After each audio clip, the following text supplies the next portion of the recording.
pleased to have Josh Gerstein as our guest. Josh, I've known for several years, since back to the Clinton administration. He worked for ABC News, and now he's working for Politico. No matter where he's been, though, he's always been interested in legal issues and in bringing that element to studying the White House and studying the presidency.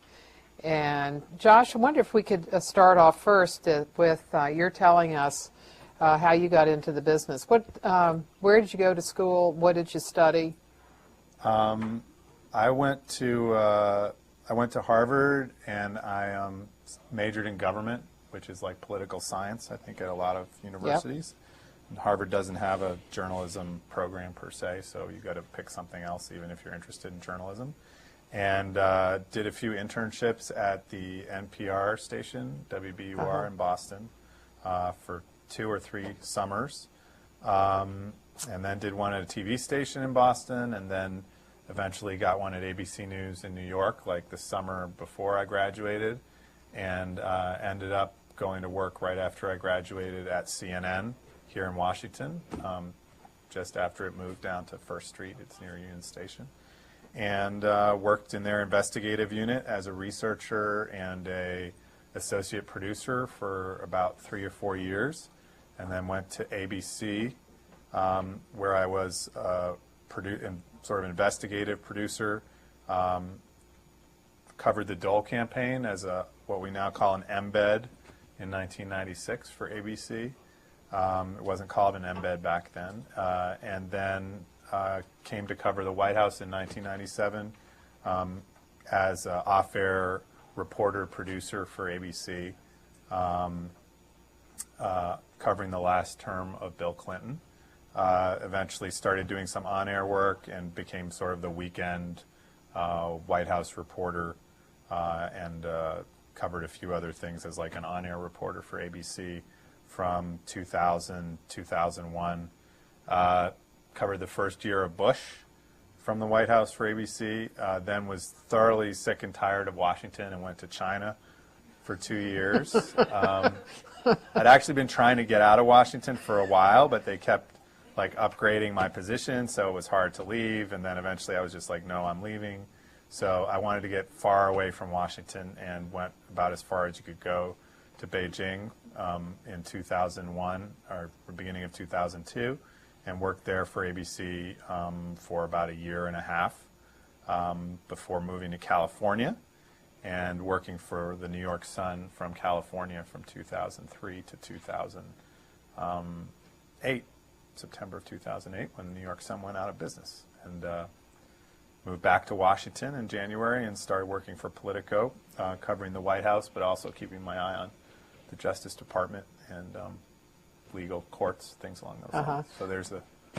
Were you able to, when you came to Politico, were you able to say, you know, I don't want to just cover the White House, that I'm interested in the legal angle and would like to do more than that? Yeah, in fact, what I had been discussing with them for some period of time, even back before the Sun went out of business, was coming and doing something for them in the stuff that I'm most interested in, which tends to be the legal stuff, the court stuff, the Justice Department stuff.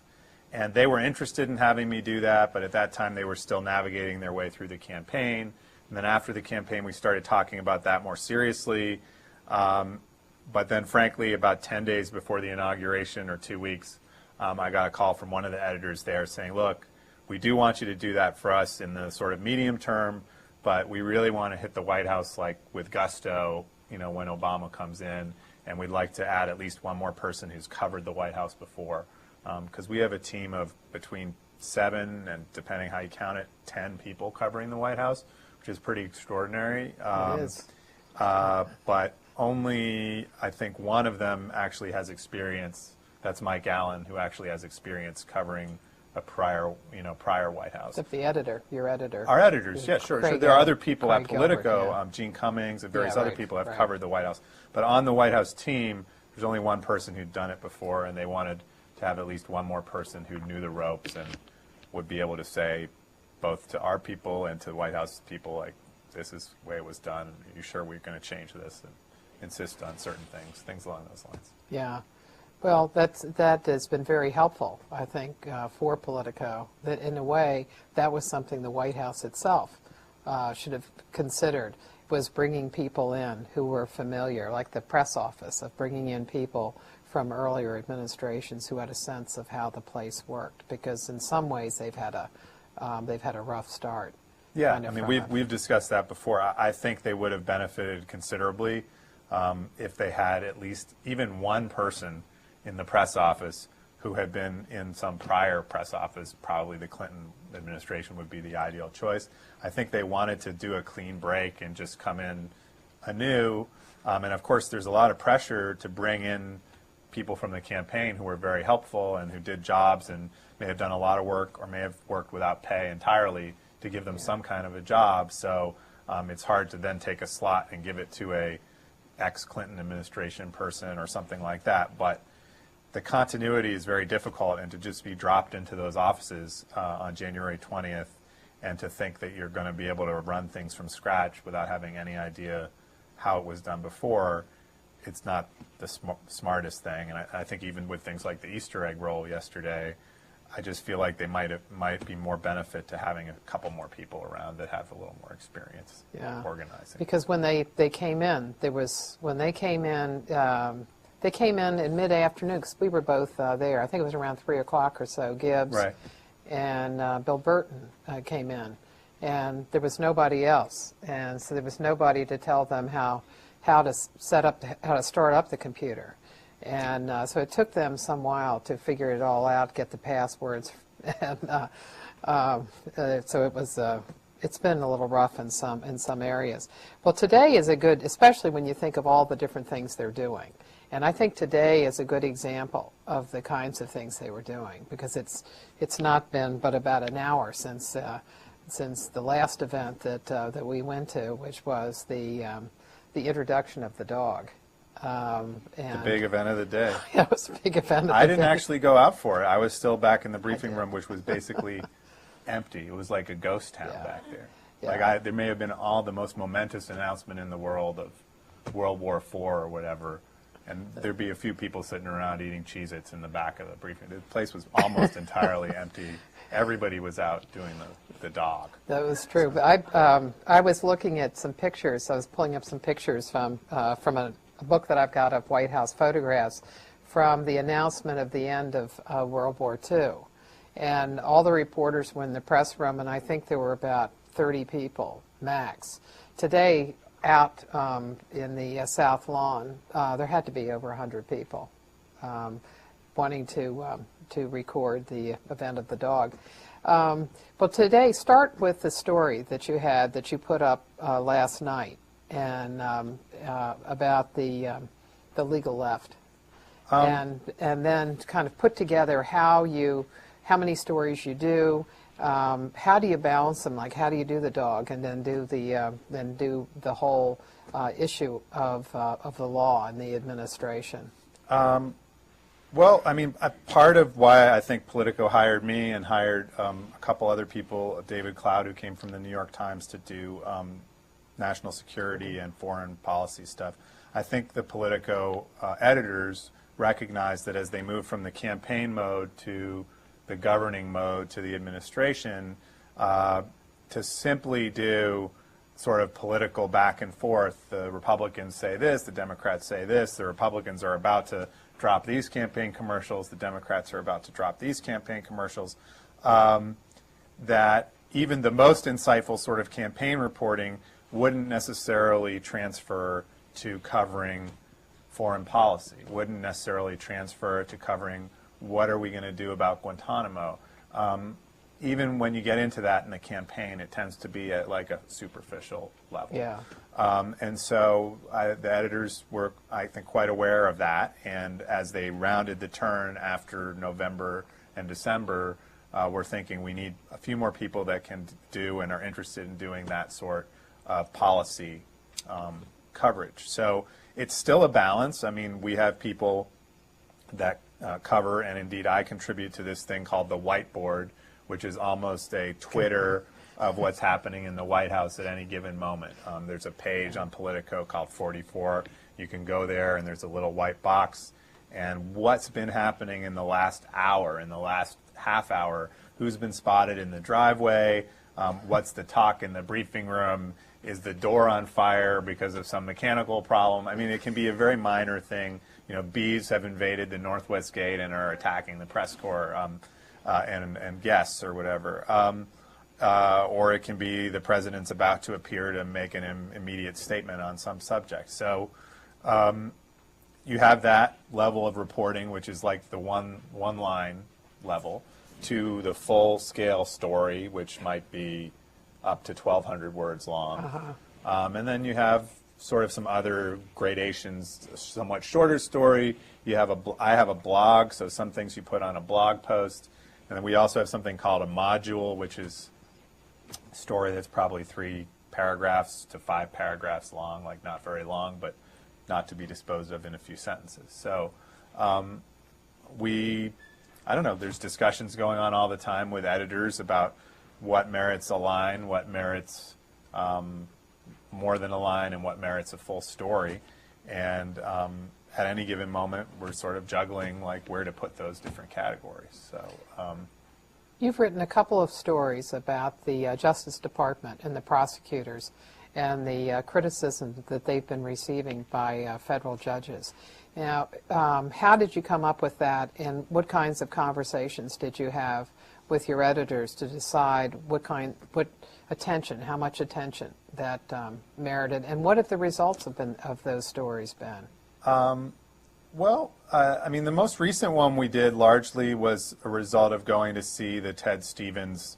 There was an event about 10 days ago where a judge here, or I'm sorry, it was only a week ago, it seems a little longer, a judge here had a hearing about the prosecution of Ted Stevens and the request from the Justice Department to set aside the verdict.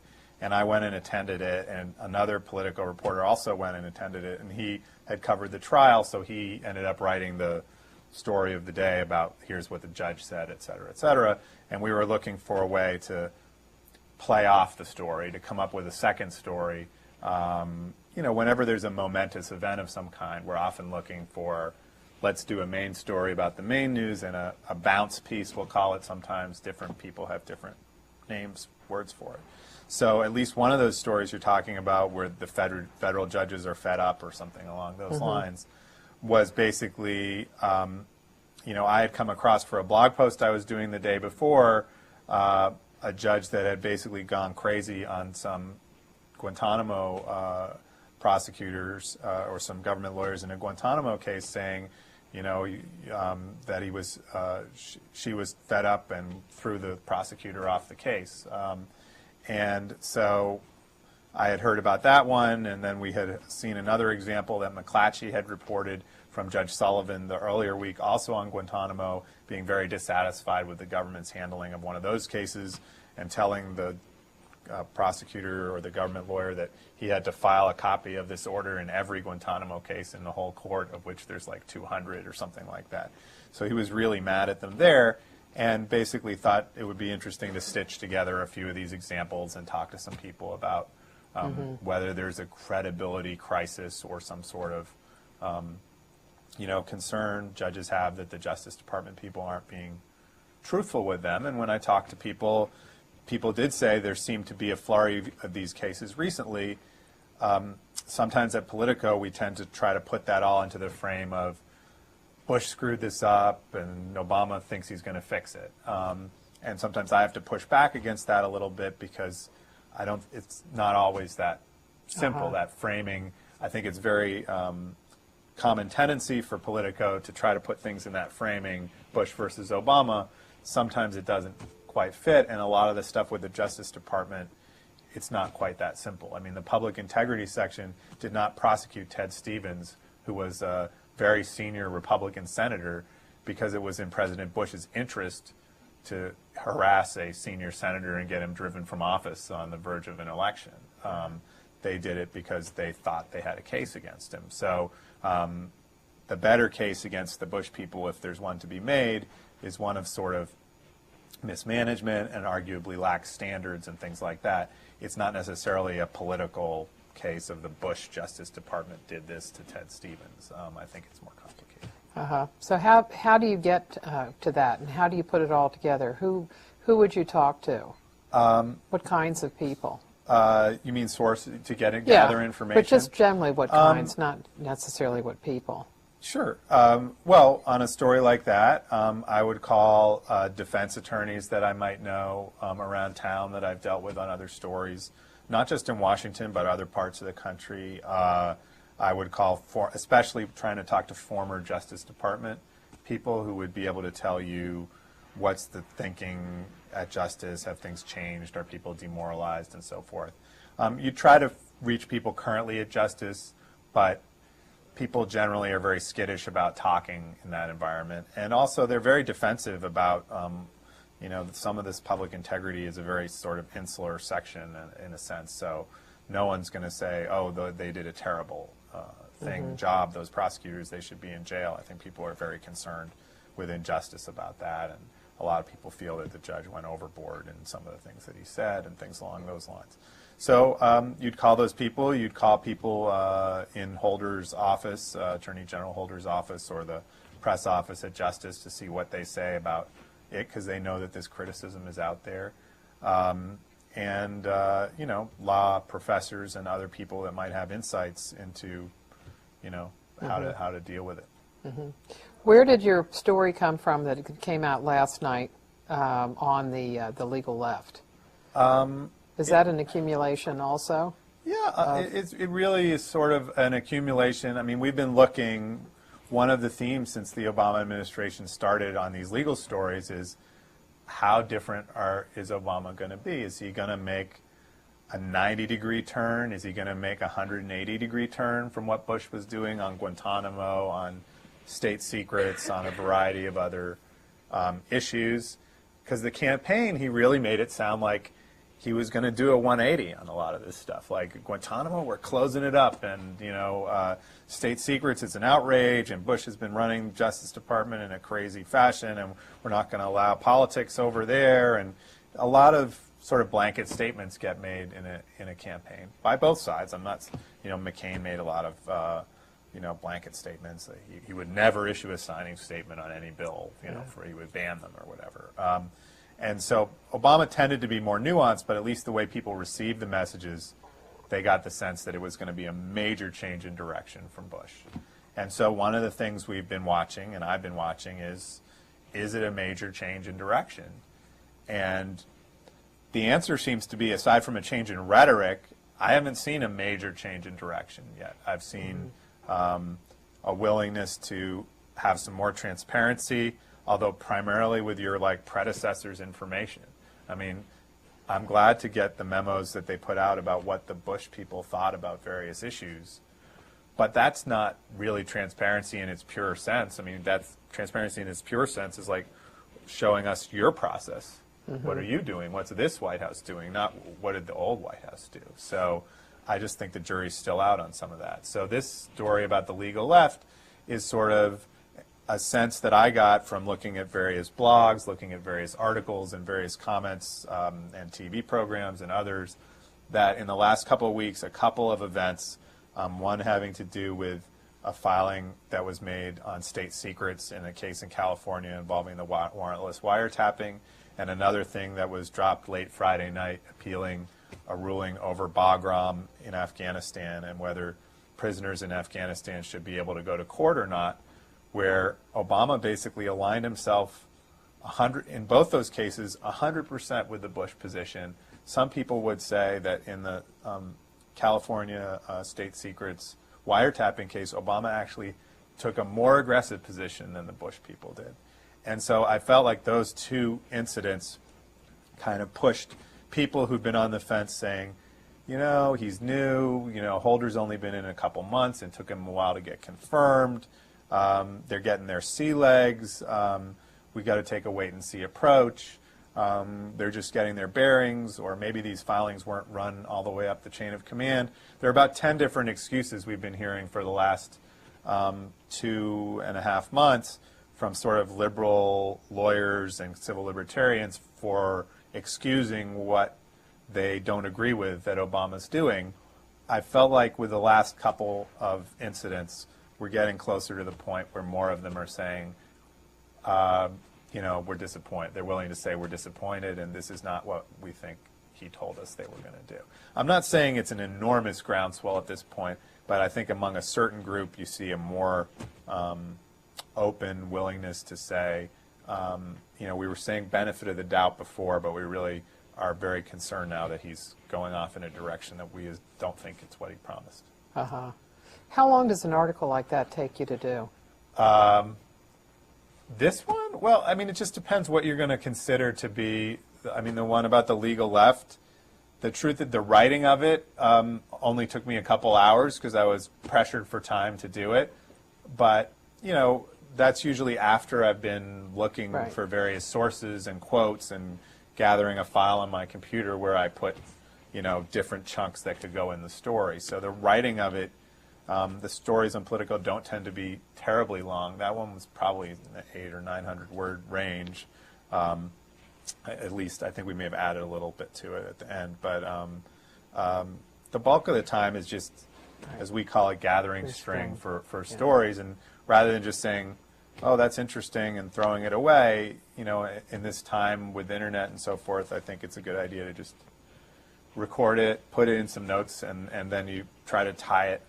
When you feel a story reaches critical mass, you try to tie it all together and push it forward to get them to put it up. And that's basically what happened with this one. How many stories did you do today, and what kind of range? What range of information were you dealing with? I'm worked primarily, well, I did one story just as we were leaving about an announcement the Justice Department made about retraining prosecutors on their duties to show information to the defense. It's like a quick hit story. There was a statement from the Justice Department, as usual, invariably at 4:50 p.m. or something like that, that they were going to do this, and this was one of the things the judge asked them to do last week at that Stevens case. He said, every prosecutor in the country, new or old, needs to be shown again what the rules are. And so this guy's an old friend of Eric Holder, and so I think he didn't have much choice but to say we're going to do that. So I did a quick hit on that. I fed a few notes from a few different events that were taking place, but primarily today I was working on another story I'm doing on the death penalty, criminal justice, and sort of some of the crime issues that we don't hear about a lot about these days, but I think it would be interesting to find out, again, people there's so much faith in Obama that even if he hasn't spoken a lot on issues, people feel like he's just going to change. He's Mr. Change, and if Bush did it this way and we didn't like it, Obama's going to change it. And when you push people as to why they think that, oftentimes you don't get a lot more than just that they have faith that he's going to change it. So I just think this is another area worth looking at. Is he going to take a new approach on crime, on things like the death penalty? Because back in the 90s, when I sort of came of age at the White House, it's an enormous issue in the 90s. I mean, in that Dole campaign between Dole and Clinton, crime, the death penalty. I mean, I don't think Obama's mentioned the word crime since he came into office. If he has, it's been like... Well, he'd had the event. He went out and did a thing about bringing Ohio. police, that there be more police because of the stimulus bill. But in terms of like how the government should deal with it or what should happen to people that commit crimes, I think it barely came up during the campaign and has barely come up since. And it's so striking to me as a big difference from the 90s when Clinton was determined to show that he was tougher than... And he had his COPS program. Where he had the COPS, the 100,000. Yeah. Joe Biden was huge on the COPS program. He ran home to Arkansas to execute that fellow in the middle of the campaign. I mean, it was just a big deal back in the 90s. And I don't know if there's no crime anymore or people only care about terrorism crime now and not... It still seems to me you're probably far more likely to get mugged or murdered than you are to get, killed by some sort of terrorist assault. So it looks like it's difficult covering a White House to get inside and to see how the place operates, how the president's thinking works. And in reporters that I've followed, it seems that the people who are really successful in capturing an administration come in with an expertise that they can use as a thread that they pull to find out how things work, because they know their particular area. So they know who to talk to, they know how things should be working. So for example, David Sanger of the New York Times really knows the whole nuclear weapons issue, and he knows North Korea. And so he was able to use that to get a good sense of the Clinton administration. And so what you're doing is much the same. You're using the law as a thread, as a way to get into the administration and see how it works. Because cracking a White House is difficult to do. And if you have an expertise, you're much better off in getting a sense of how it works, because you get a sense of the president himself and what has he said earlier. Is he doing what he said he would do? And how is the issue being treated? And so it's I think that's one of the reasons that your work has been is very successful and gives people a very good view of the administration, of how it works. Well, there was a lot of different stuff that was going on in the White House today. In getting information, it seems like one of the major venues that people are using is the briefing. Robert gives a briefing each day that goes on for a good 45 minutes. Earlier administrations, they did 2 briefings a day, a gaggle in the morning, which was in the press secretary's office, which in the Clinton administration, when you were there, and Mike McCurry was press secretary, and Joe Lockhart, and then Jake Seward, that was a session that was on the record, but it was not transcribed, and only for people, you'd go into the press secretary's office.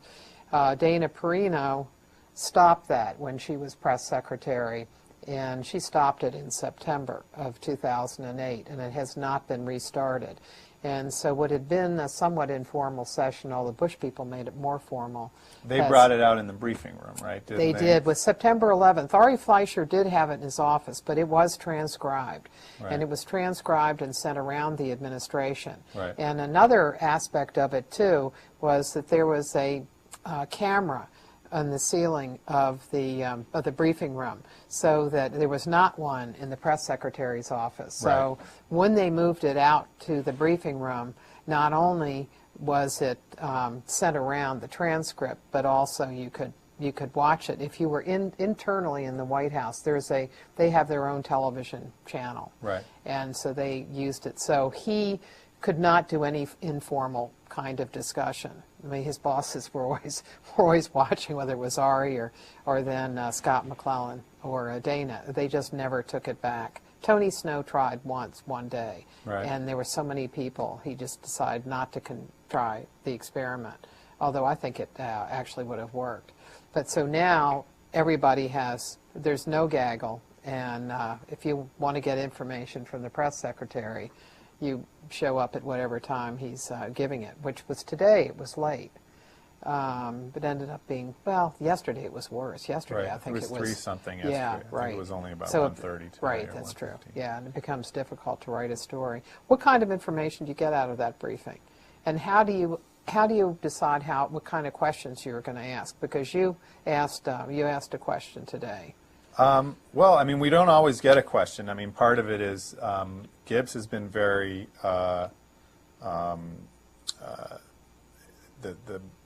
he's been very sort of restrained or limited in how far he's going in the room, as I know Right. you've taken note of who he's asking questions of. So the seats are all assigned. People don't always show up every day, so if they're not in their seat, you can just take their seat. But the first couple rows are the wires and the old TV networks, I think, and then the new, like Fox, CNN, are in that next row. CNN in the is front the row end. now. Yeah, this is the end of the front row. And then you have some radio folks, and then you have places like the Post and the Times. Gibbs, at least for the first couple months almost, rarely made it out of those first 2 rows of reporters, and that basically meant that everybody else, Politico was back in the fourth row, I think. Yeah, and at that there's time. 7 rows Right. of 7 seats. So you've got a variety of people from a variety of different papers around the country.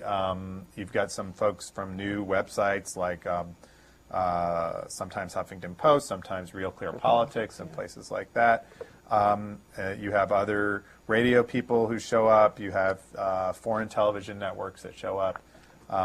A lot of them were not getting questions early on, and still it's been a touch-and-go kind of situation in terms of him getting out of the first few rows, which people might say, I don't care, it doesn't matter. But I think you tend to get, not always, but you get more diverse questions the more you go back in the room. I mean, the odds that the wire services or the networks are going to ask some question that might really throw the press secretary, it's pretty slim. I mean, it happens sometimes, but they're more likely to push really hard on the issue of the day than they are to bring up an issue that's not at the very top of the agenda. But the more you go back in the room, you get people that have different interests and are working on different stories, and will bring up other subjects. I don't remember everything that happened today. I thought there were a few interesting foreign policy answers. I mean, I always find that a little interesting because press secretaries tend to be novices on that stuff. I mean, I don't think Robert Gibbs knew a lot about foreign policy, and then they have to go through a crash course where they learn about these sort of national security, foreign policy things. There was a question asked by the Washington Times today about in Pakistan, how they're going to allow Sharia Islamic law in a certain part of the country. And it got a pretty forceful answer from Gibbs, I thought, where he said the president doesn't think that, violating women's rights or human rights is heading Pakistan in the right direction or something, which I thought was a pretty strong, on foreign policy questions, you tend to get pretty constrained answers where, like, if they'll go over here or go over there, but they rarely go. And I thought that was pretty aggressive for something like that. And Gibbs is usually not the one who's going to make a sort of adventurous statement, and I thought that was pretty strong. The question I asked, Helen Thomas had asked a question about this issue of prisoners who were in Afghanistan, and this rather, I think, extraordinary filing on Friday night from the Obama administration saying that those prisoners shouldn't have the right to go to court to challenge their detention. And Helen Thomas sort of asked about that and got an answer from Gibbs saying, well, there's fighting going on there. It's an active theater of hostility, so it's different from Guantanamo. And then, and so that was Helen's exchange with him. And later I followed up with him saying, you're right, Robert, it is there is active hostilities still in Afghanistan. People are being shot and bombs are blowing up from time to time and things, and the president's planning to send more troops over there. But the prisoners who were at issue in this lawsuit that was being dealt with on Friday are not prisoners that were picked up in the war in Afghanistan. These are prisoners who were flown there from Thailand or Yemen or some other place. And the U.S. government, with its vast resources, certainly could have flown them to Guantanamo or flown them to Dulles Airport or any other place they wanted to take these people. And they chose to park them at Bagram. I'm not saying Obama chose that, but the U.S. government chose to do that. So it doesn't seem to me to make a lot of sense from a moral or ethical point of view to say, like, well, because they ended up at Bagram, they have no recourse. But these guys ended up in Cuba, so they can go to court and challenge their detention. There are legal reasons you can make arguments for the difference, but I don't understand the difference from a moral point of view. I mean, you can argue they shouldn't be able to go to court at all. That's a totally legitimate argument, but I don't understand the distinction. And Gibbs sort of gave another half answer, sort of saying something about that this was all a part of to allow Obama to pursue his review of the policy, and that as that review is completed sometime in July or whatever, they're just trying to get breathing room to allow the policy to be developed, and then he'll figure out what to do about the prisoners in Bagram or something along those lines. But this is a fault line that I had put in my stories the day, I think the same day Obama announced his Guantanamo policy, the day after he was inaugurated, that he said everybody at Guantanamo is going to get a special review by the Justice Department to see if they really should be there. And several people I talked to that day said, what about people at Bagram? What about people in Iraq? There's 20,000 prisoners in Iraq. There's more prisoners at Bagram than there are in Guantanamo. And the White House's answer seemed to be like, well, the world hasn't made a big fuss about Bagram, which doesn't seem to me to be a very logical or principled distinction. But if we're just saying for PR reasons we need to close Guantanamo, then I guess that's one position. So that was something I pursued with him. But again, he's only going to go so far. He knows that it's in court, and he doesn't want to make any statement that he thinks could prejudice the court case in some way, shape, or form. When you're preparing for your day, can you give us an idea? Bill Burton talked to us about his day and when it starts and what he reads. What kinds of things do you read during a day and during a week, and just kind of where do you get your information? Well, I probably start my day most days by reading my colleague Mike Allen's playbook on. And when do you start? I don't know, probably around 6:30, 7, something like that. I'm not saying I start and work consistently, but I get it on my BlackBerry, and I usually end up looking at it soon after I wake up just to have a sense of what's going on. And I trust Mike, who's probably been up for most of the night, to have captured whatever important. I mean, I know what Mike tries to do with that. He's told me is, what's happened since I've gone to sleep that I need to know about, and that's sort of exactly what I'm looking for. So he has this feature called Playbook on Politico, which is sort of a collection of interesting tidbits and things that are happening in the coming day and what the big news stories and new angles are that are coming up. So I usually look at that, and then most of my information at this point, I would say, comes from a few places online. I mean, sometimes I get the Washington Post and the Wall Street Journal and the Times delivered to my house, though I'll tell you that I don't always look at them. I say I often don't look at the paper edition. But I have a few, I use the Google News Reader, and I look at various websites and blogs that I'm interested in that track either legal issues or internet privacy, like all kinds of different people that are operating in that arena, and I look at that. And then there's various websites for the courts that I check pretty often. I check, most days I try to check the Federal Register, which you and I have talked about, which is like a totally obscure publication that very, very few reporters in Washington look at. I'm not saying I read the whole thing, but it's available online. It basically comes out every day. And it's like an incredibly dry list of basically official notices from various government agencies. 97% of which are not at all newsworthy and would never be. The trick is that like 3% of them are newsworthy, and sometimes different groups will flag them as being important, and sometimes they don't flag them, and they just sit there for a long time until people find out about them. I mean, one example would be, I think soon after September 11th, Ashcroft gave some order that you could spy on defense lawyers. That they would be able to conduct surveillance of defense lawyers who were meeting with their clients because it was in the country's national interest or something. And it was just like published in the Federal Register, and it sat there for like 10 days with nobody, looked at it. It was available for anyone who wanted to look at it. And suddenly came out on the front page of the New York Times, like, oh my God, the Justice Department has said that we can spy on defense lawyers, and the defense bar went into an uproar or whatever. It wasn't my story. I think the Times had it, and I assume someone gave it to them.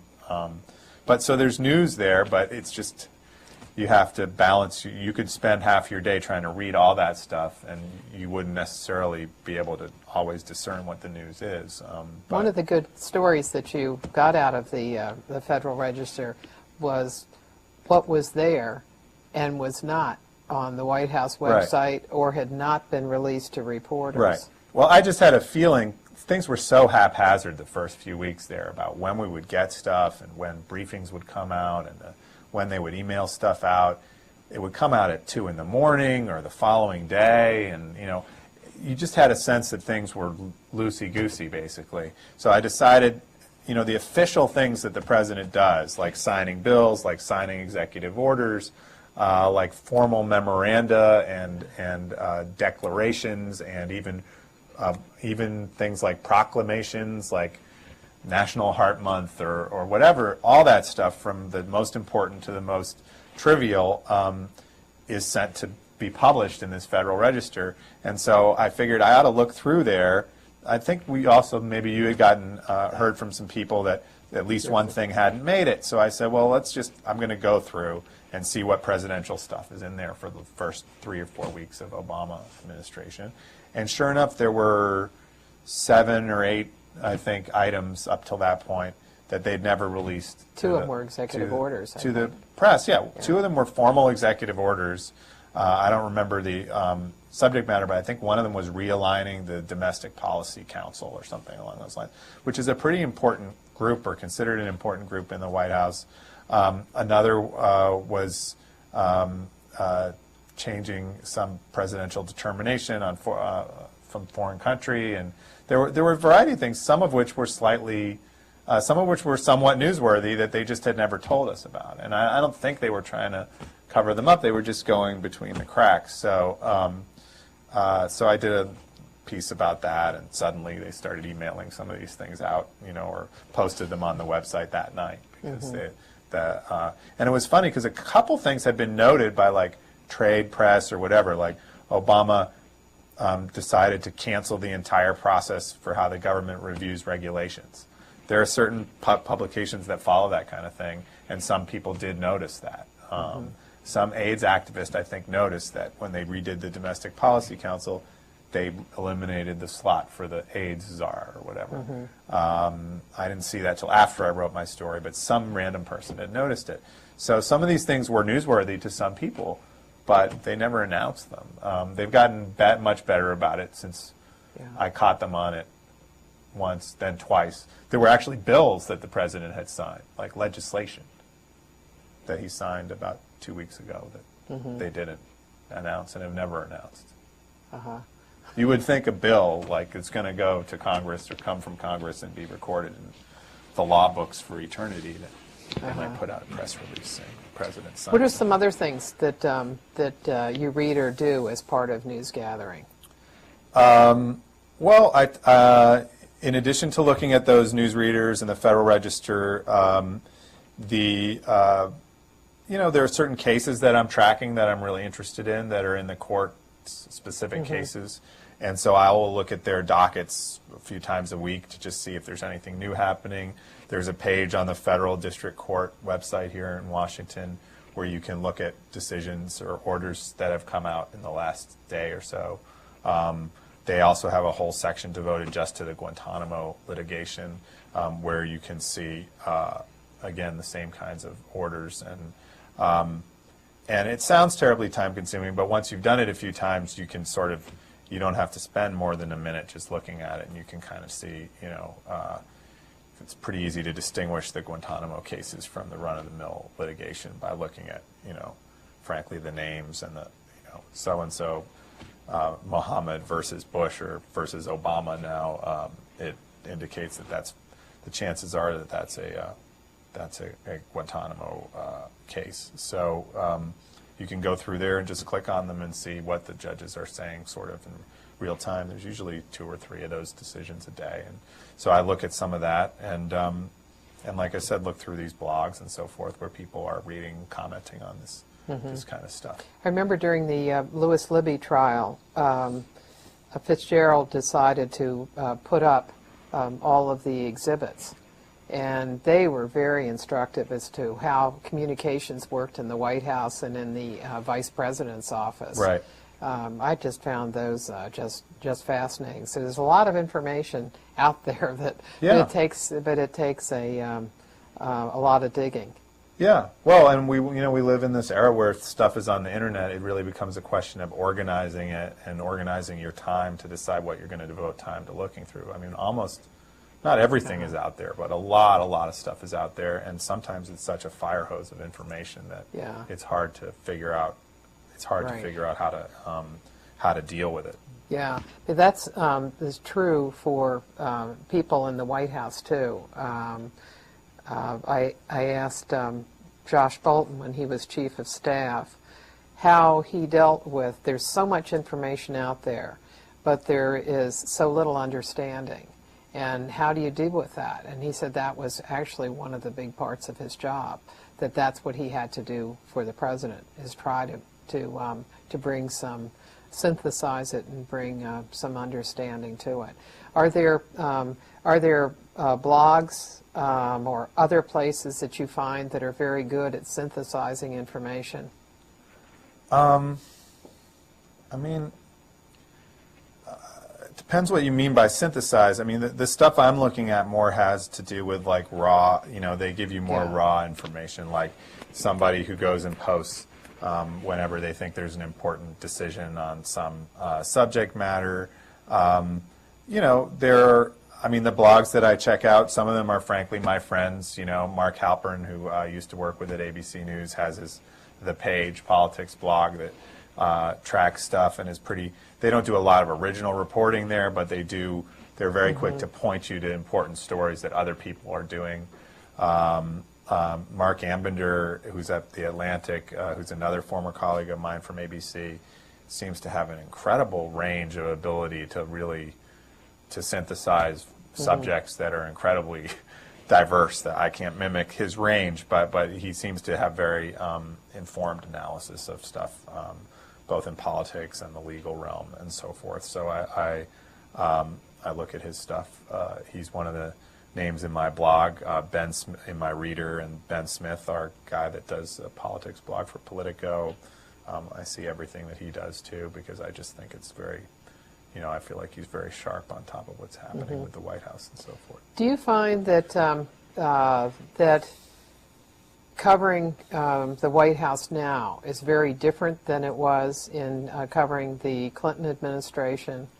Do you look for different things? What are the similarities and what are the differences? What are the continuities and where are the changes? Well, I think one big change is like email has become a lot more dominant. I've even had White House people complain to me, some of whom, there are a few that have experience back from that era, and it's just like everything is conducted via email, which is, like you'll fire off questions to somebody in the press office and they'll fire off an answer back to you. And some people don't like it that much because they feel like, especially on certain subjects, even if it's off the record, people in the White House are not comfortable putting down their analysis of someone else's motives, and quite rightly. If I were then in their shoes, I wouldn't in a million years put something like that in an email. But someone may be more comfortable on the phone telling you the same thing. And back when I was covering in the late 90s, you would have done that primarily by phone. Like if you wanted to get an answer from the National Security Council, or you wanted an answer from some domestic policy issue, you would call the person at the White House and they would call you back. That still goes on, though frankly, most of the time now it's you pop out a one-sentence question to the person who you think will answer it, and you get a one-sentence answer back. The person I was speaking with complained, and this is a White House person, that doesn't. It makes it harder to convey their message to the press and to try to explain things to people in a more nuanced way so that they can write more informed stories. But the speed of life has just sort of caught up to them in a way that they don't really have to, they feel like they don't have time to call everybody back, even if people wanted to be called. So I feel like that's changed a little bit. There are certainly a few more bloggers running around. I feel like the sense of the crushing deadlines of, around 6 or 7 or 8 o'clock for the newspapers and of 6:30 for the network newscasts, to me, it just doesn't feel as omnipresent as it did. Now, I was working at ABC, so of course it seemed like a bigger deal. And I'm sure if I sat in the ABC booth or the CBS booth or whatever, those deadlines would seem bigger to me. But I feel like everybody is more on a continuous wheel now than we were at that time. I mean, all the networks have their websites and their own blogs, and I think there's a real sense that they, that they understand they have to put stuff out in real time. You can't wait for 6:30 or 8 o'clock. Or certainly, especially the newspapers, I think, are aware that if they have a story at 1 in the afternoon, to hold it, to run it the next morning is crazy, and they ought to just put it out when they have it. So there's more of that, urgency, I think, than there was in the 90s when I was there. I don't know. The other things, I think there are still some issues about the sea legs of the administration, and they're trying to figure out.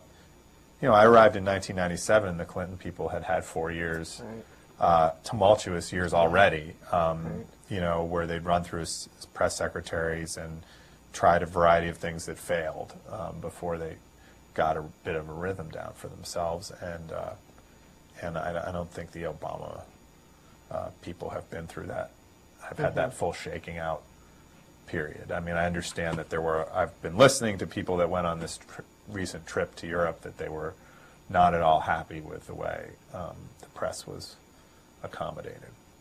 I haven't talked to our Politico person who went, so I'm not actually reflecting his views, but I heard certainly a few reporters saying that it was not, it just was not very, it's incredibly expensive in this era for news organizations to send somebody. How much do you think it would cost to have sent somebody? That was 8 days, on right? that trip? I mean, I don't know for certain, but I would guess that to send one person on that trip probably cost somewhere north of $10,000. I would think probably around 15 or something like that. I could be off a little bit. Yeah, but, I think it's even more. But it could be more. It just depends how much. Depends what hotels they put people in and how much they overpaid for various things. So it could be 20,000. Wouldn't surprise me. Let's take some questions. Towson, would you like somebody like to ask a question? And then we'll just go back and forth.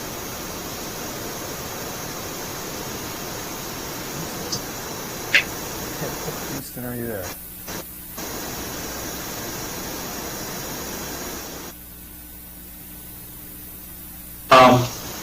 Prior to this class, I hadn't really heard of Politico.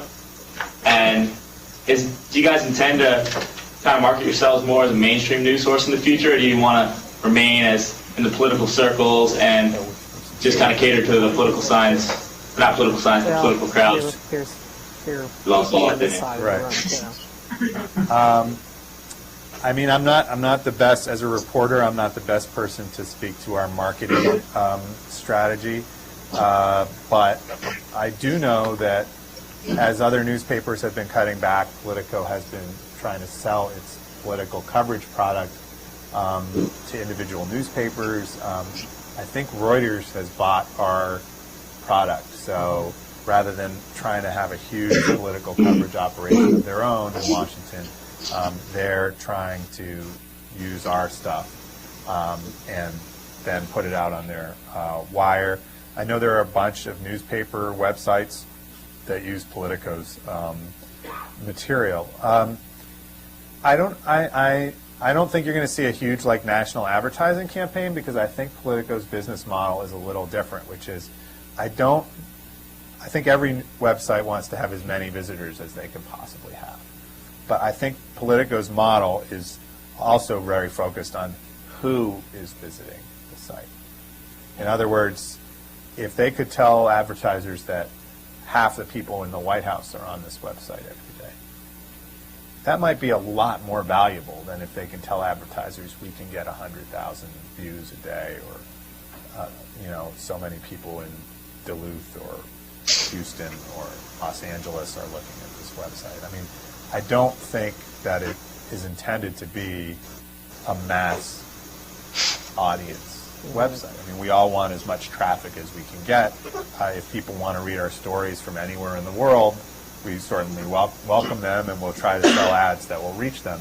But I think that as a business, the idea is to try to dominate the Washington political market, and to dominate people that are interested in reaching people in the administration, people that are interested in reaching people on Capitol Hill, and to try to provide the most aggressive and interesting coverage of the White House and of Congress. And if it interests people elsewhere in the country, then that's great for us. But I think the main business model is to speak to the people that are directly involved in that debate. During the campaign, I had a friend who's a reporter who was questioning people in the campaigns, where they got information. And in a typical comment, one person said, "I start my day by reading Politico because what they have is going to drive my day." And that's the kind of model you have. And that's hard in a sense to change from campaigning to governing, to have that same kind of impact in governing. But in part, one of the things that they did is they had a very strong campaign team, and then they hired David Rogers from who had worked at the Wall Street Journal, who's covered Congress and who's known for his Congress coverage. They brought him in, David Cloud, on intelligence from the New York Times, and then you. So it was the three of you in particular that could deal with governing issues rather than campaign issues. Somebody here have a question? Yeah.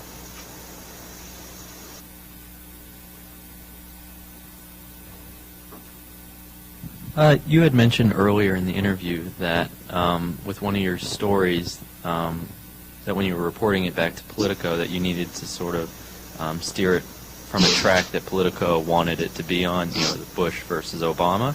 And I'm wondering, in your opinion, do you think that, say, like the leanings, as I guess we know it, of news organizations, you know, Fox is conservative, MSNBC is more liberal.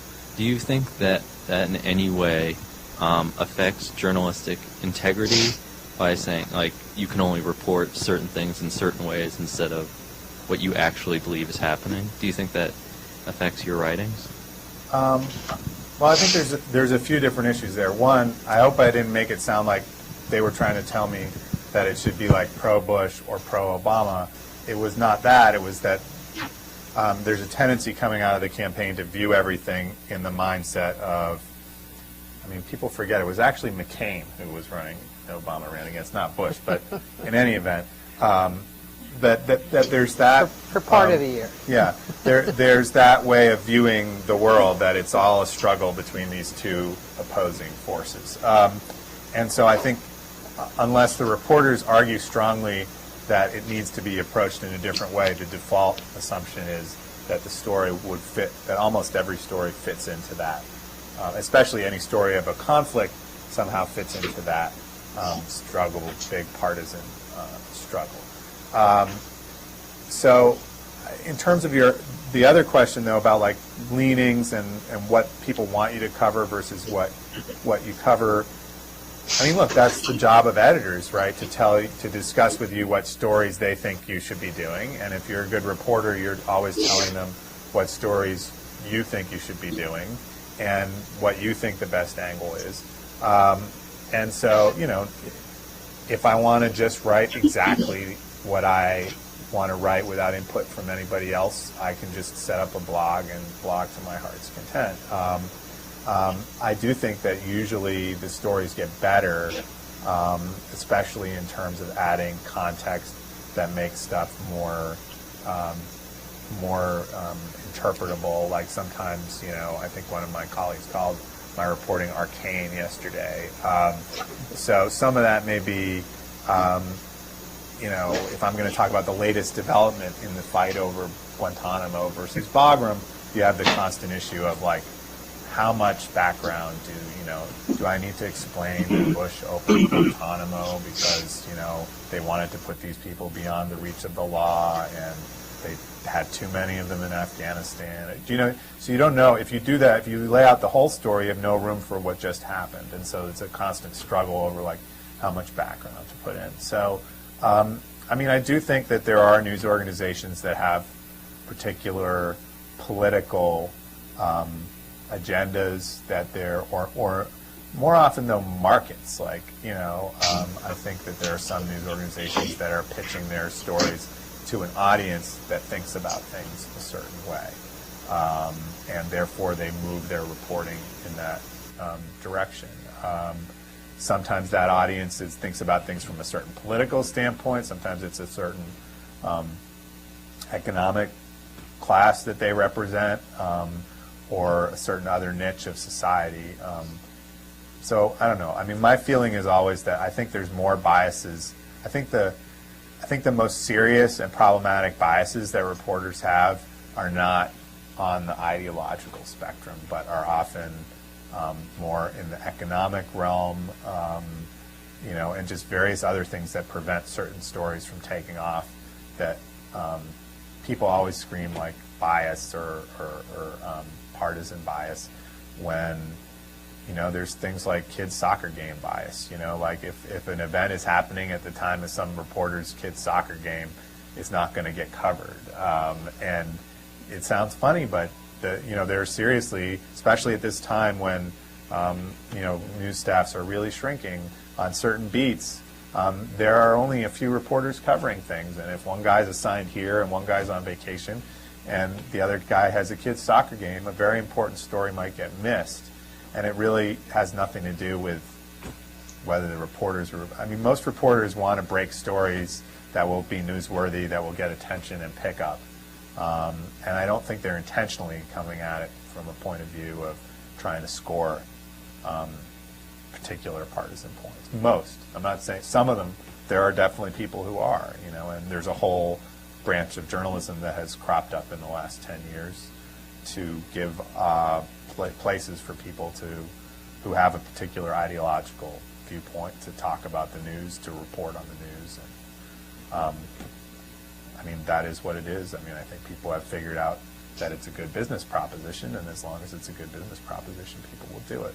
I don't think we need to get like incredibly bent out of shape over it, because the history of the country is that journalism has been far more warped over time than it is today, even in some of the most warped places you can find it. So, I'm not the hugest fan of it, but at the same time, I don't get too worried about it. Mm-hmm. Timing has always been a thing too with the White House. The White House tries to work with that, the notion that at a particular time during the day or during the week, there are going to be fewer reporters that are going to be covering something. And that's why you get document drops at the end of a Friday, when they want to put in a story. Right. They have to put it out, but they don't want people to cover it. That West Wing had an episode where they referred to it as taking out the trash on Friday. So, where there were documents that had some negative stuff in them, or they were going to put out word that like some senior staffer had gone into rehab or something like that, and they'd push it out, try taking out the trash, which, it really, it does happen, and even with the Obama administration, it's happened, This Bagram thing came out late Friday, and even some things that aren't trash, you don't quite know. Sometimes they seem to just bury it into the, that they were going to release 250,000 pages of Reagan-era records. I thought it was sort of a good news story, but maybe it looks like a snub or something. I'm not sure, but sure enough, they decided to announce that at 4:55 p.m. on Friday. Yeah. Why? I don't really One know. of the good examples of that principle was in the Clinton administration. They had to give documents, and these included the first 5 minutes of meetings that were video Right. that the White House Communications Agency had Yep. taken, the videos that they had done at fundraisers that Right. the president had attended with people who had been involved in fundraising. And they had to give all this material to the Hill. So what they did was they figured they would give it to the press first, but they didn't want to make a big deal of it. So on a Friday, when the president was traveling out of Washington and where much of the press corps was going to be with him. John Solomon, AP. That's where it would usually show up, I feel like. Yeah. You'd get it at John Solomon, AP. And so what they did is they strung together all of these 5-minute statements, and Right. they told reporters if they wanted to see it, they could go over to the old executive office building, to the Indian Treaty Right. Room, and those things they would all Right. be played. Yeah. So I went over at about 4 o'clock, figuring that they would have the worst at around that time. Right. And it was true. They did. And they had one where they were talking about soft money, which is not to be used in any partisan purposes. And Clinton was talking about how they had used it to develop this image that the Republicans were responsible for the government shutdown, which is absolutely not a proper use of soft money. And they played that at about 4:30 when they expected nobody was there. There were 3 reporters there, and they were investigative reporters from the New York Times. So Lanny Davis used to put that stuff out, and the paper would come out, and the ones where the president had wrote about the Lincoln bedroom and start the $50,000 donors right away, and that would all be handed out either in the Indian Treaty Room or it would be just given to the Associated Press, for release late on a Friday, afternoon, to be, and then it goes into the Saturday papers, which tends to be the thinnest and least widely read. Newspaper. But, there are people that are this Bagram, I think people are getting wise to it over time, and so the Bagram thing, even though it came on Friday, and I don't know if that was because of the deadline or because they deliberately were trying to bury it, it got a little attention, but very little. I think that the Times had a Saturday piece about 4 inches long with no byline in it. But the Monday Times had an editorial calling Bagram the next Guantanamo. So people sort of woke up to it, and I saw Rachel Maddow's show did a segment about where she was outraged about it, and that they weren't going to, just because it came out on Friday, they were determined not to let them off the hook. Good. So, every action has a reaction, and I guess some people are catching on to the scheme. Towson? You said oftentimes we get information from people you know. Have you ever covered a story that you didn't really know anything about or anyone about? And if so, how did you obtain information quickly? Yeah, I mean, I don't know if I'm going to be able to think of any good examples on the spot, but there are always things that come up in the White House. I think one of the reasons they have me over there is to write sort of stories that come up. I'm not like a huge budget expert, but they'll throw me into doing the budget and economics stories. I think some of it is just, if you've had the experience of being around, especially on the White House beat, if you've done it for a while, there is a certain rhythm to it, and that they do the budget in January or February, they put it out, and there's the format that it comes out in and how they brief people about it. I don't know if I can give you a really good answer about being thrown into something where you don't know exactly what you're covering, although I will say that I went to cover the Olympics for the New York Sun last summer, and I had to cover a badminton match. And so, I did my best to read the little booklet. I had no idea what the rules are. I don't know. I know what badminton. I'm not stupid, but I'd never seen a competitive badminton match, and I don't know. Yeah, those when are the really guy competitive. swats it, do you say he took a good swing at it, and how many words are there for the little wiffle thing? The birdie or whatever it is. It's what words are you allowed to use and what? So I wrote this up the best I could. It was very funny. It was. We went to see it because it was the Americans who were ranked 27th, facing off, I think, against the Chinese who were ranked number 1 or number 2. So it was a total humiliation of these two American guys. So it was funny in that respect, but they were proud to do at least as well as they did, and that while they got humiliated, they weren't like horribly humiliated. And then it was kind of funny. The Chinese were chanting, were saying, I don't remember what it was, but it was something kind of nasty. Like, I mean, these guys were going to get beaten anyway, so it didn't seem necessary. Rub it in.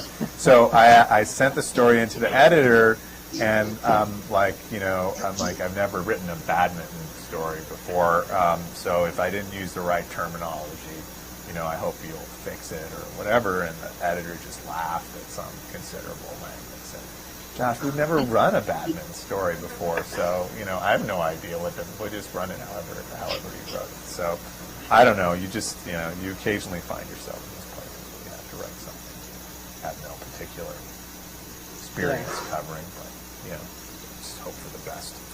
I think I got to cover some let's take the young woman here, and then we'll take you. So you've been doing guys. I'm always criticizing when the president does. I remember in a press conference that Clinton had, he was almost all the way through, and all of a sudden he recognized that he'd called on nothing but men, and so then he swerved. They swerved. Yeah. You mentioned the changes taking place in the news industry, and a lot of agencies are downscaling. How do you see the future of the news industry, and what advice would you give to an aspiring journalist? How could someone get a start in this field? I don't know. I mean, I don't want to sound too depressing. I think it's a really difficult time right now. I think what's happening, particularly at the medium-sized kind of regional newspapers, is terrible, and it's bad for the country. It's bad for the newspapers. It's bad for the communities where those newspapers are. But I don't see any obvious answer to it. I also think that there's a bad polarization going on between media that costs a ton of money for people to buy and stuff that's free. I mean, in a sense, it's a natural effect of what's happening right now. You've got more people giving away free stuff than should be by any logical sense. I mean, by which I mean pretty much every newspaper gives away all their stories for free on the internet. And they kind of have to because everybody else is doing it, and if you don't, then you just look stupid and you just reduce your own traffic.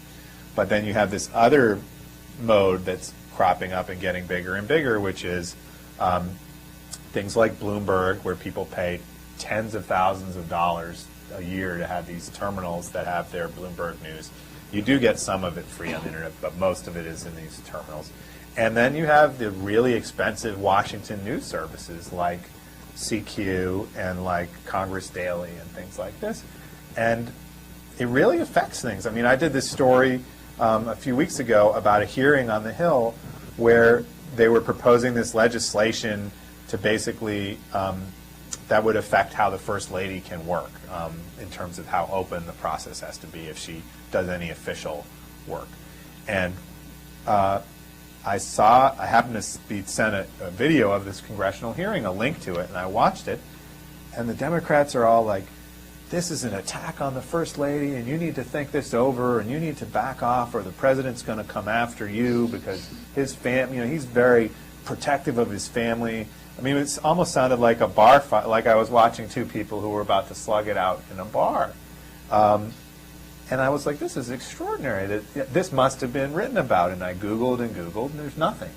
And eventually I was like, well, I better check Nexus. So I go on Nexus and found out that both CQ and Congress Daily had written it up, maybe not as in a lively way as I might have liked, but they basically reported it, which I think is a pretty important and interesting story about the First Lady. But unless you subscribe, unless you're a paid subscriber to CQ or Congress Daily, or you want to go look at it in a library or something, you didn't know that. I mean, it never made it into like the public debate. I mean, despite all the talk of like everything's on the internet and there's a free exchange and there's a million bloggers, this wasn't out there. I mean, it was reported. 2 paid reporters sat there and reported it, and it went off into Congress Daily and CQ, never to be heard from again. And so, like 3 weeks after it happened, I did like a blog post to sort of lift the veil on this thing, and suddenly, like, it's linked everywhere, and the congressman was denouncing me that I was stirring up trouble and all kinds of other things. So you have that weird separation going on in the media, this wall with all the paid media and people that can afford to pay for it and everything else that's free. In terms of what's going to happen in the future, I have to assume that there's going to be some effort to make people pay in some respect for the information that they're largely getting free now. But I honestly can't explain to you how we're going to get from the way the system is now to whatever system that looks like in the future. In terms of what young people should do that are interested in getting into the field, I don't know. I mean, all these places aren't going out of business. I mean, the major TV networks are not going to go out of business. The biggest of the newspapers are not going to go out of business. If these medium and smaller papers do go out, they may be replaced. In other words, there's talk that the papers in Seattle or Atlanta, even Boston, might go out of business. If they do, they're not just going to disappear altogether. Something else will come back into, do you know what I mean, to take that place, because it's like a vacuum. I'm concerned that whatever comes back in won't be as good as those papers were. And I'm concerned that those papers are already not as good as they were 5 or 10 years ago. So I don't know that that's great advice. My general advice is that I think, internships are like a great way to like see how things are done and to get get contacts and so forth. And that's, I must have done 5 before I actually got a job. But I feel like you learn by doing a lot better than practicing in a classroom as far as journalism goes. Mm-hmm. Towson? You've talked about transparency. Yeah. What do you think is the administration's knowledge, and what is public knowledge? Can you give your question over again? One more time. You've talked about transparency. What do you think is the administration's knowledge versus public knowledge?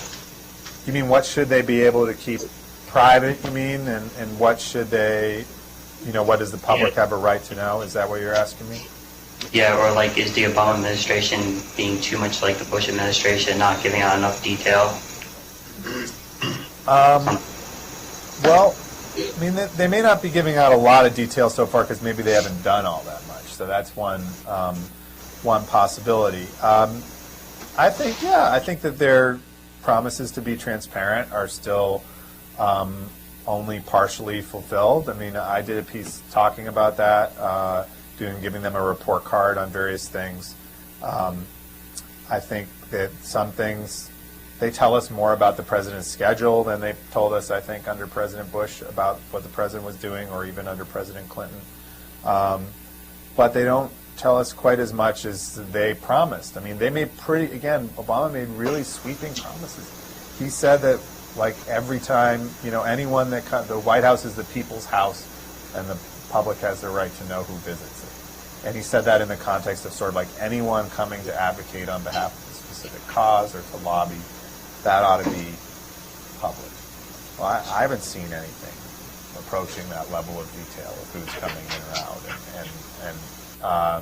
And I know they're working, they have an initiative on transparency and openness. They're gathering a lot of ideas about how to make the government more open. I mean, I think they have a long way to go, and like I said, the first really interesting test of this, and this I basically took from something Michael Isikoff was saying a few weeks ago, will be, what does the Obama administration show us about their own decision making? What do they show us about things that could interfere with their own goals? Releasing memos that John Yoo wrote at the Justice Department 7 years ago about why he thinks the Constitution can be suspended for the military to shoot terrorists on American streets is fascinating to me. It's fascinating to historians and civil libertarians, but it's not. It comes at no expense whatsoever to Obama. And so I think the real test of transparency is going to be when you show something that it's going to hurt him or could hamper something he wants to do, but he's insists on doing it in a transparent way, even if it has that effect. And I haven't seen anything like, I don't know if Mark has seen anything that meets that standard, but I haven't seen anything yet that meets that standard. Yeah. I think it's very difficult, once they get in. Who wants to release something that gives somebody else some control over what it is they're doing? Information, you hold the information, Right. you control. We've already seen at the Justice Department, Holder, there was a fight over D.C. statehood rights, and Holder didn't like the opinion one set of lawyers drafted, so he called the Solicitor General and asked for another opinion. And now they're saying that the opinions that were given to Holder, they're not going to release them. It's all internal deliberations, even though there's something to indicate that, once they write an opinion, it's a set opinion and it's not an internal deliberation. They won't put it out. So, I think the report card is not a terribly positive one so far, but there's some signs of things being better, but it could go a lot further. And we'll see. Young man in back. I said we get a question too. Oh, okay. All righty. Another question then? Somebody else here have a question? Yeah. I'm going to ask this slightly, I hope it doesn't come off as, oh, sorry. Whoop. Oh, I got the mic. Okay.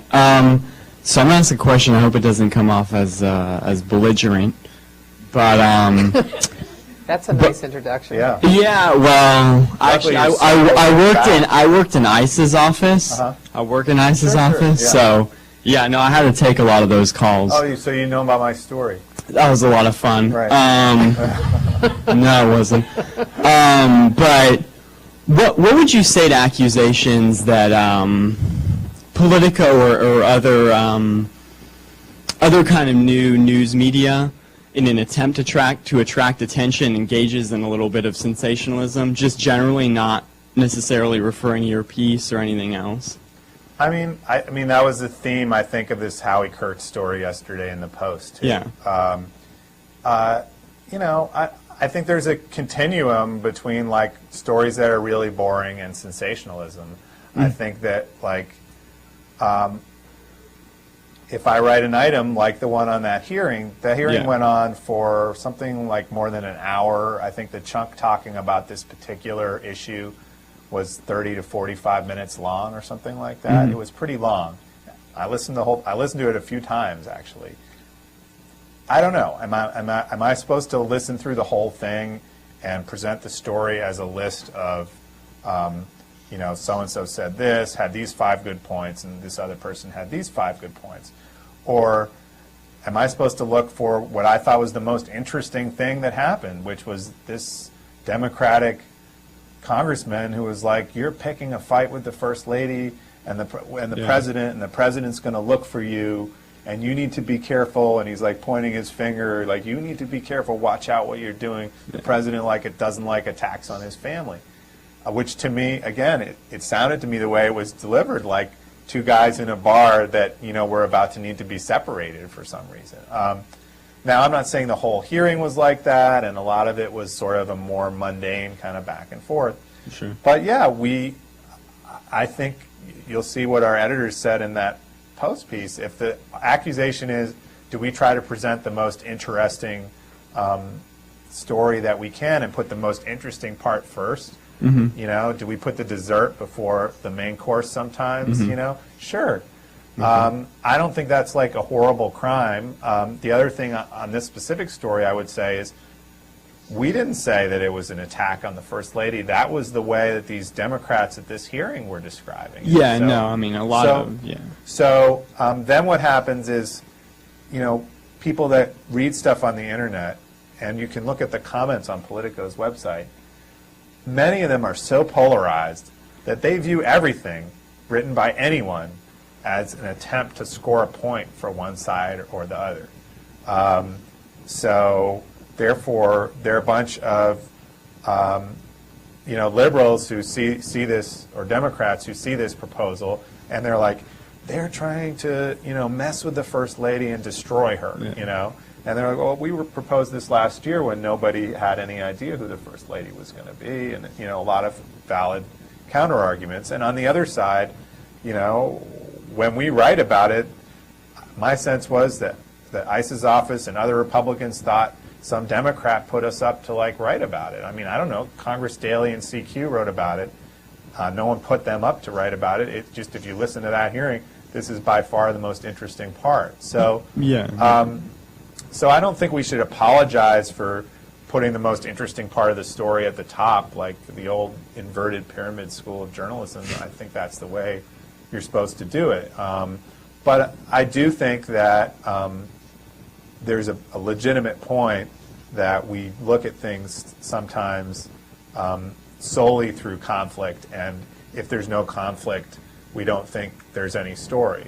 Sometimes things are, even when there's no fight over them, it's still a totally legitimate story. Sometimes we need to provoke a fight over certain things, even when people aren't paying attention to them. But I mean, sure, one of the things Politico tries to do is to write stories, political-related stories, in a snazzier way, in an edgier way that attracts more attention. I mean, all I can say to that is there are plenty of other things people could be doing on the internet that are far less value to society than reading Politico stories, even the more outlandish ones. So, I think some of it is just the way the internet works and the way things are. But I think, we also, anyone who goes there, there's plenty of boring stories. No, I'm just kidding. There's no boring stories, but there are plenty of serious and substantive stories. And if people jump for the ones that are edgier and lighter, I don't know. The Post has a style section. Most papers have a sports section and a style section. They often want to lecture us about that we're concentrating on things that are trivial. I don't remember them telling us they're going to throw the style section and the sports section in the trash and only do the most serious and weighty matters of American democracy. Is that a good enough defense of Politico? Yeah. And I promised you could, you were sprung at 7:30. Right. That he has to pick up his daughter. I do. And, If thank there's you any very other much. urgent, pressing things, I'm happy to tackle them. Otherwise, Yeah. Thank you very where to much. reach me. Thank you. That was good.